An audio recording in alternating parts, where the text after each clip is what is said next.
असम में मुस्लिम marriage and divorce act खत्म, सरकार बोली यूसीसी की दिशा में एक बड़ा कदम, इससे बाल विवाह रुकेंगे। असम सरकार ने राज्य में मुस्लिम मैरिज एंड डाइवोर्स एक्ट 1935 को खत्म कर दिया।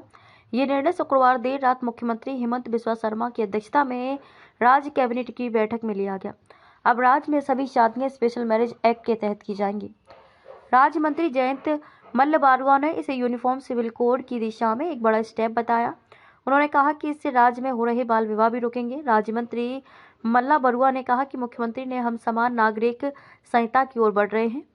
इसी को लेकर एक महत्वपूर्ण फैसला लिया गया है। हम असम में कोई भी मुस्लिम विवाह या तलाक रजिस्टर नहीं किया जाएगा। उन्होंने आगे कहा कि हमारे पास एक स्पेशल मैरिज एक्ट है, इसलिए हम चाहते हैं कि सभी मामले उस एक्ट के माध्यम से सुलझाए जाएं।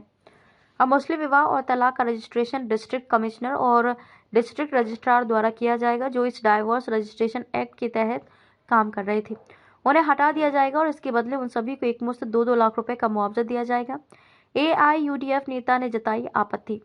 All India United democratic front AIUDF के चीफ मौलाना बदरुद्दीन अजमल ने सरकार के इस फैसले पर आपत्ति जताई है।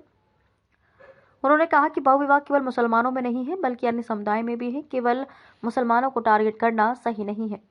2026 तक बाल विवाह पर नया कानून लाने पर विचार।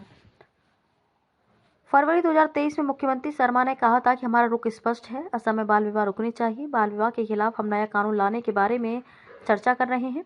2026 तक हम बाल विवाह के खिलाफ नए कानून लाने पर विचार कर रहे हैं, जहां जेल की सजा 2 साल से बढ़ाकर 10 साल की जाएगी। उत्तराखंड विधानसभा में बुधवार को यूनिफॉर्म सिविल कोड यानी यूसीसी बिल ध्वनि मत से पास हो गया। इसी के साथ यूसीसी बिल पास करने वाला उत्तराखंड आजाद भारत का पहला राज्य बन गया है।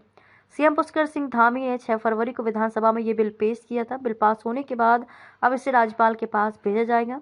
राज्यपाल की मोहर लगते ही ये बिल कानून बन जाएगा और सभी को समान अधिकार मिलेंगे।